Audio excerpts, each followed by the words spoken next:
In this video we're going to explore email subject lines.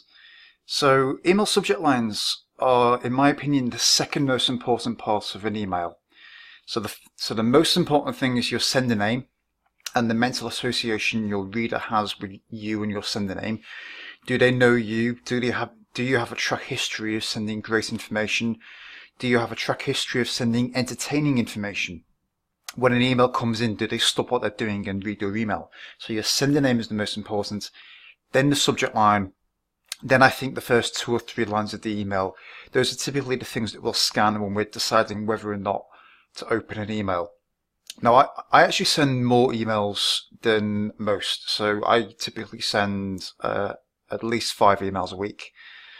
So one of the questions that I get is, when you're sending daily emails, is it worth it? Do people open the emails? And my experience is that you'll end up with a core readership of people who do open every email. So if you have a list of, say, 10,000 people, you'll probably find that there's your kind of core fan club of, say, 200 or 300 people that do open and follow every single email and hang on every single word, and they're like your groupies. They're the people who buy everything that you have. They're the people that you really need to look after and pay the most attention to. What you find for everyone else is that it'll be a bit hit and miss, and I think it's a mistake to just assume that people will read most of what you put out. And I think people actually get a bit lazy with subject lines. So what we're going to do is I just flip over to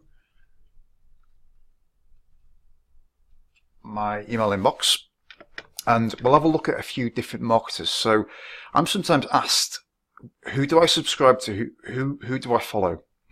So I thought it'd be worth taking a quick look. Just got my keyboard at some of the people I follow to see, well, am I actually reading their emails? So the first person we'll have a look at is Perry Marshall. So as you can see, I get a lot of emails from Perry, and I don't have really a great track record of opening very many of them. A lot of the ones that I do open are actually related to webinars, so I'll generally attend webinars that he puts on, but a lot of the other stuff promoting his kind of roundtable group or whatever, I tend to take a pass on. But I think it's quite interesting when you look at Perry's subject lines. So things like how Perry almost got me fired, in quotation marks, I think that's quite a compelling subject line. His ex-lawyer says $175,000 isn't enough anymore. So I think these are kind of worth paying attention to. Obviously, some of them are more functional. So you've got the more functional webinar ones in here. So last call, reminder, my newest lead generation formula reveal. I mean, that is quite compelling. So I actually think, even though I haven't opened very many of these, I actually think these are quite good subject lines, as you would expect from Perry. Who else do I follow? So I also follow Jason Leister. So Jason sends a daily email. Let's give that a minute to load. So again, you can see that I've got a sort of hit and miss approach here. What you'll notice though is that because Jason's emails are generally very good, I actually put them in a separate folder, which is always an interesting sign that you're doing something right, I guess. But even then, I'm not reading every email. I'm reading maybe one in every 2 or 3.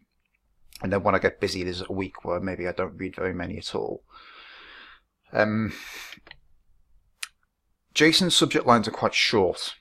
So you got, and quite statement based. So hashtag winning, your biggest fan, heartwarming. I think if you compare this to Perry's subject lines, I don't think there's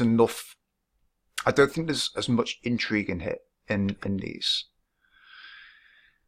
So his content's great. I love his content, but could he be doing a better job of pulling me into the email with his subject lines? I think he probably could. Who else do I follow? I also follow Megan Macedo.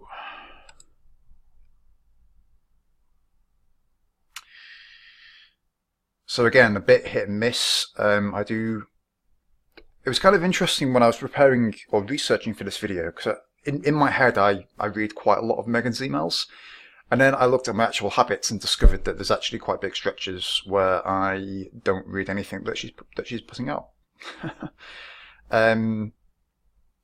But again, you know, if you look at the subject line, we've got quite short statement-based subject lines here, like dirty secrets, director's commentary, old photos, 4 years, and announcements. I think they're probably verging on being a little bit functional. I open them because I love Megan's work. She tells great stories. But again, could the subject lines be better? Probably. I also read Ash Amberger, who runs something called the Middle Finger Project. And again, when I was researching for this video, I was thinking, yeah, I open pretty much all of Ash's emails, except it turns out that I don't. I read the odd one here and there.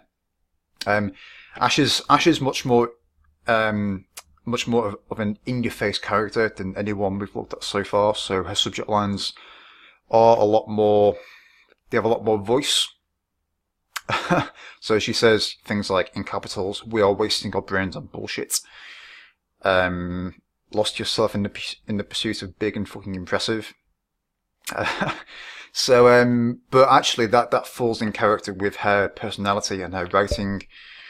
And it does speak to me. So, you know, she actually has longer subject lines here, which I think is basically okay. I feel like she's doing a pretty good job of getting my attention and trying to pull me into the email. You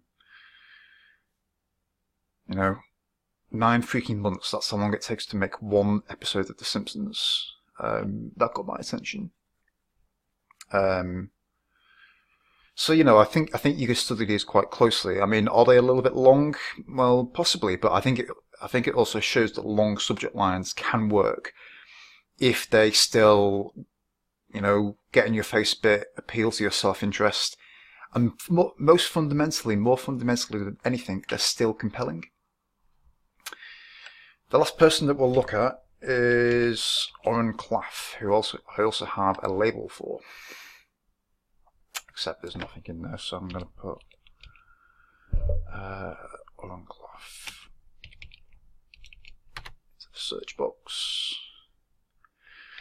So again, I sort of feel like I open more of Oren's emails than I actually do. This doesn't look too great. But I generally, so again, Oren is a more in-your-face character, so his subject lines kind of reflect that. But he sends things like, "I replaced my top salesperson with Peter the intern." You know, it's got a degree of intrigue about it. "This call script works every time. Let me save your pitch today." So Oren has a book, a sales book about delivering better pitches. How to pitch under pressure. So I think this is somewhere in between. I think there's a degree of intrigue about this. Could there be more intrigue?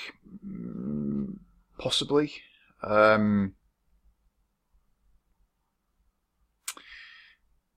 So yeah, this was the one that actually I think this is possibly one of the best emails I've received this year. I profiled this in one of my, I think in the March edition of Story Selling Insider, which is my print newsletter. She left me ... for one of my clients. I felt there was no way I could ignore that. So just want to get you thinking. Bear in mind that not everyone is going to read every email that you put out, but that doesn't matter. But I think we want to think about, can we lace our subject lines with more intrigue? Can we move away from functional subject lines that just state what your email is about, and can we start to introduce more curiosity, more intrigue, because that's going to help your open rates and it's going to help you get more engagements. Hope that's been helpful. If you got any comments, email me, info@truestoryselling.com. Thanks.